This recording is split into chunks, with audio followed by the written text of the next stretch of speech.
తెలంగాణకు కాళేశ్వరం వరంగా మారింది. కాళేశ్వర జలాలతో రాష్ట్ర వ్యవసాయ ముఖచిత్రమే మారిపోయింది. అందులో భాగంగా ఉమ్మడి కరీంనగర్ జిల్లాలో రైతులకు కాళేశ్వరం కల్పతరువుగా మారింది. కాళేశ్వరం ఎత్తిపోతుల ద్వారా నీరు ఎగుమానేరు దాకా చేరడంతో జిల్లాలో పంటల విస్తీర్ణం సైతం భారీగా పెరిగింది. నిజానికి ఎగుమానేరు ప్రాజెక్టుకు సమైక్య రాష్ట్రంలో పూర్తిగా నిర్లక్ష్యానికి గురైంది. కానీ స్వరాష్ట్రంలో మండు టెండర్లోనూ ప్రాజెక్టు మత్తడి దూకుతుందంటే అది కాళేశ్వరం వల్లే సాధ్యమైంది. కాళేశ్వరం సంబంధించి చూసుకుంటే ప్రభుత్వం కాళేశ్వరం ప్రత్యక్షంగా పరిశీలించిన తర్వాత కాళేశ్వరం ద్వారా ఒక ఎకరానికి కూడా నీళ్లు రాలేదని చెప్పిన నేపథ్యం ఒక ఎత్తు అయితే, మరోవైపు అసలు కాళేశ్వరం జలాల ద్వారా రైతులకు నీళ్లు వస్తున్నాయా లేదా అనే విషయాన్ని, అంటే కరీంనగర్ జిల్లా విషయానికి వస్తే కరీంనగర్ జిల్లాలో ప్రస్తుతం అయితే మనకు ఒక 4 మండలాలను టచ్ చేసి చూద్దాం. ఈ 4 మండలాల్లోని రైతులు ఏమంటున్నారు అంటే, ప్రస్తుతం ఒకప్పుడు ఎట్లుండేది, ఇప్పుడు ఎట్లుండేది, వాళ్ళు అంటే ఆరుగాలం పండించే పంటలు కావచ్చు, వరి కావచ్చు, అంటే వివిధ రకాల పంటలు పండిస్తున్న నేపథ్యం మనకు కనిపిస్తుంది. అంటే ప్రస్తుతం ఈ నీళ్లు ఎక్కడివి, వారికి ఈ పంటలు ఏ విధంగా పండిస్తున్నారు, ప్రత్యక్షంగా రైతుల ద్వారా మాట్లాడి మరిన్ని విషయాలు తెలుసుకునే ప్రయత్నం మనం చేద్దాం. మన వెనుక ఉన్నటువంటి S6 కెనాల్ అంటే మిడ్ మానేరుకు అనుసంధానంగా ఉంటుంది. ఒకప్పుడు ఇదంతా కూడా మెట్ట ప్రాంతం, మొగిలిపాలెం కావచ్చు, పర్లపల్లి కావచ్చు, నల్లగొండ కావచ్చు, ఇవన్నీ కూడా మెట్ట ప్రాంతాలైనటువంటి పరిస్థితి. ప్రత్యక్షంగా విజువల్ ద్వారా చూడొచ్చు. మిడ్ మానేర్ ద్వారా వచ్చినటువంటి నీళ్లు కెనాల్ ద్వారా, S6 కెనాల్ ద్వారా, మెయిన్ కెనాల్ మనం ప్రత్యక్షంగా విజువల్ ద్వారా చూడొచ్చు. అంటే ఒకప్పుడు ఏ కెనాల్ చూసినా కూడా గడ్డి పేరుకుపోయి కెనాళ్లలో కనీసం పూడిక కూడా తీయని పరిస్థితులు ఉన్నటువంటి పరిస్థితి. అంటే భూములు ఉన్నా కూడా వాటిని సాగు చేయలేని దుస్థితిలో, అమ్ముకుందామంటే కూడా కొనలేని పరిస్థితిలో ఉన్నటువంటి పరిస్థితి ఉండేది. అంటే ఉపాధి కోసం ముఖ్యంగా చూస్తే కరీంనగర్ జిల్లా సంబంధించి ఎక్కడ చూసినా కానీ దుబాయ్, బొంబాయి పోవాల్సిన దుస్థితి ఉండేది. ప్రస్తుతం అయితే మనకు కొంతమంది రైతులు కూర్చొని మాట్లాడుకుంటున్నారు. వారితో కూడా మాట్లాడి మరిన్ని విషయాలు తెలుసుకునే ప్రయత్నం మనం చేద్దాం. సార్ చెప్పండి, అంటే ఒకప్పుడు మీ ఏరియాలో వ్యవసాయం అంటే భూములు ఉన్నా కూడా వ్యవసాయం చేయలేని దుస్థితి ఉండేది. అంటే అలాంటి పరిస్థితి నుంచి ఈరోజు ఎక్కడ చూసినా మనకు పచ్చని పొలాలు, తోట పేరలు ఇవన్నీ కూడా కనిపిస్తున్నాయి. అంటే యాక్చువల్ దీని కారణం ఏంటి అసలు? మాకు మిడిమానేరు నుంచి వచ్చే కెనాలుతోని భూముల వాటర్ లెవెల్ పెరిగి బావులలో కానీ కుంటలలో నిండుతున్నాయి. కొన్ని కుంటలు నిండుతలేవు. ఆ కుంటలతో కూడా వాటర్ లెవెల్ పెరిగి మాకు సేద్యం అవుతుంది ఇదే కెనాల్తో. ఇంతకుముందు 3-4 సంవత్సరాల క్రితం మా దగ్గర ఈ రబీలా కనీసం ఊరికి ఒక 500 ఎకరాలు 300 ఎకరాలు కూడా వ్యవసాయం చేయని వాళ్ళు ఇవాళ 1000-1500 ఎకరాలు వ్యవసాయం అవుతుంది. అది కూడా ఎక్కువ భాగం వరి అవుతుంది. మాకు కాళేశ్వరం నుంచి మిడిమానేర్లకు వస్తే మిడిమానేరు నుంచి మాకు వస్తానని తెలిసింది. మాకైతే గత 3 సంవత్సరాలు, ఇది 4వ సంవత్సరం. మాకు కాదు, మా చుట్టూ గ్రామాలకు, మా మండలాలకు కూడా బాగా నీటి సౌకర్యం పెరిగింది. పంట పండుతుంది, వరి పంట కానీ ఇతర మిట్ట పంటలు కానీ. అంటే యాక్చువల్గా మీ గ్రామీణ ప్రాంతంలో వ్యవసాయం అంటే భూములున్నా కూడా వ్యవసాయం చేయలేని పరిస్థితి ఉండే కదా. అంటే ఉపాధి కోసం వివిధ రాష్ట్రాలు పోయినటువంటి పరిస్థితి ఉండే. అలాంటి పరిస్థితి ఇప్పుడు ఉందా? ఇప్పుడు వ్యవసాయం చేయని వాళ్ళు, ఇప్పుడు మేము కూడా వ్యవసాయం కొన్ని రోజులు చేయక కౌళ్ళకి ఇచ్చి ఇప్పుడు మళ్ళీ వచ్చి మేము సొంతంగా చేసుకుంటున్నాం వాటర్తో. అంతకుముందు కొంచెం చేసేవాళ్ళు ఇప్పుడు ఎక్కువ చేస్తున్నాం. ఇక మాది ఓంగా కూడా కౌలు కూడా చేస్తున్నారు కొందరు బయట ఉన్న వాళ్ళది. ఇప్పుడు దాదాపుగా వ్యవసాయకంగానైతే మా గ్రామం చాలా వెనుకబడి ఉండే, మీ మండలం కూడా వెనుకబడి ఉండే.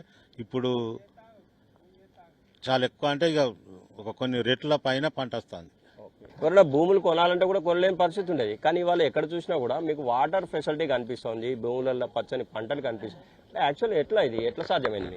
ఇది కాళేశ్వరం జలాల నీళ్లు వచ్చుంటున్నాయి. ఇదంతా రేట్లు పెరిగినాయి. ఈ బెజ్జంకి, చిగురుమావడి, మానకొండూరు, తిమ్మపూర్ మండలాలలో ఒక 50,000 ఎకరాలకు బ్రహ్మాండమైన సాగు. కేసీఆర్ ఇచ్చిన వాటర్ ప్రకారం 4 సంవత్సరాలు ఒక రైతు ఒక ఎకరం నాటేసుకొని రైతు ఇవాళ 10-15 ఎకరాలు మునావకు కానీ, లీజుకి కానీ, సొంత భూమితోటి పాటు 10-15-20 ఎకరాల రైతు ట్రాక్టర్ కొనుక్కొని బ్రహ్మాండంగా 4 ఇయర్స్ నుంచి వ్యవసాయం ఉత్సాహంగా చేసుకుంటున్నారు రైతులు. కానీ ఈ రోజు ఇంత పెద్ద ఎత్తున రేట్లు పెరగడము, నీళ్లు రావడం ఎట్లా అనిపిస్తుంది అసలు? ఇక మాకు జాతీయ రహదారి హైదరాబాద్ పక్కన ఉన్నందువలన కూడా కొన్ని కోట్ల రూపాయలు ప్లస్ వాటర్ ద్వారా సాగు చేసిన కొద్ది తోబలు తీసుకొని కొన్ని కోట్ల రూపాయల వాల్యూ గల భూములు పెరిగినాయి. మా సైడ్ అయితే ఎకరాన 1 కోటి రూపాయలు, దాదాపు 60-70 లక్షలకు, ఏ ప్రాంతంలో బ్యాక్వర్డ్ చుట్టూ ఏరియాలో కూడా తక్కువ, 60-70 లక్షలకు తక్కువ లేదు ఎకరం. నీళ్ల ద్వారా ప్లస్ రహదారికి దగ్గర ఉన్నందువలన రేట్లు పెరిగినాయి. అంటే ముఖ్యంగా మీ ఊరు చుట్టుపక్కల ప్రాంతాల్లో కూడా భూగర్భ జలాలు ఒకప్పుడు లేవు, కానీ ఇప్పుడు ఎట్లా ఉంది భూగర్భ జలాలు? కాళేశ్వర జలాల ద్వారా మిడ్మానేర్ నుంచి మన తోటపల్లి బ్యారేజ్ నుంచి వాటర్ వస్తే గ్రౌండ్ వాటర్ పెరిగి కొన్ని 1000 ఎకరాలకు వాటర్ మీదనే ఉంది. కాబట్టి 100% కాళేశ్వరం జలాల వాటరే. సార్ చెప్పండి, మీకు ఎన్ని ఎకరాలు ఉంది? ఇప్పుడు ఎన్ని ఎకరాల్లో వ్యవసాయం చేస్తూ ఉన్నారు? ఎట్లా ఉంది వ్యవసాయం? ఈ నీళ్ళన్నీ ఎక్కడివి అసలు మీకు? మాకు కాళేశ్వరం జలాలు రావడంతో నాకు 30 ఎకరాల భూమి ఉంది. మా నాన్న ఉమ్మడి ఫ్యామిలీ మాది. అంతకుముందు మాకు 2 ఎకరాల పొలం పండేది, 3-4 ఎకరాల మక్క పండేది. ఆ సూత్త కంకి అయ్యే దశకు నీళ్ళు అందకపోవడంతో ఎండిపోయేది. ఇప్పుడు 4 సంవత్సరాల నుంచి మాకు తోటపల్లి మిడ్ మానేర్ నుంచి రైట్ సైడ్ కెనాల్ తోటి మాకు 4 సంవత్సరాలు నీళ్ళు వస్తున్నాయి. నాకు 20 ఎకరాల పొలం పండుతుంది. ఇక నేను టోటల్గా పొలమే చేసుకునే, ఇప్పుడు అంతా లేబర్ కొద్దిగా షార్టేజ్ అవుతుంది.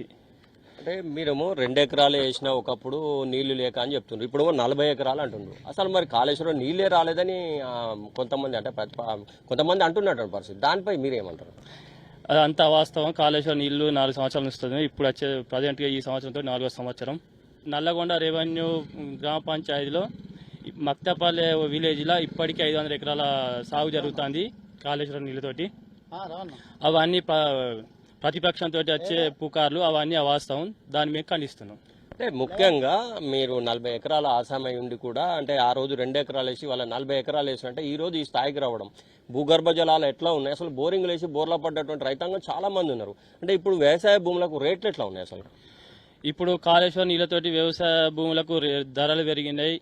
అంతకుముందు కూలీ వేసుకుందామంటే చూస్తా ఎవరో ఒక్కరు ఇంట్లో పని దొరికేది. కూలీలు చూస్తా కష్టపడి బతికిర్రు, తిండికి చూస్తా లేకుంటుండే. ఇప్పుడు అట్లాంటిది కూలీలకు చూస్తా రోజు పని దొరుకుతుంది. 305 రోజులు కష్టపడతారు, పని చేసుకుంటారు. ప్రతి ఒక్క రైతుకు ఫైనాన్షియల్గా కాళేశ్వరం నీళ్ళతోటి పంట పండుతుంది.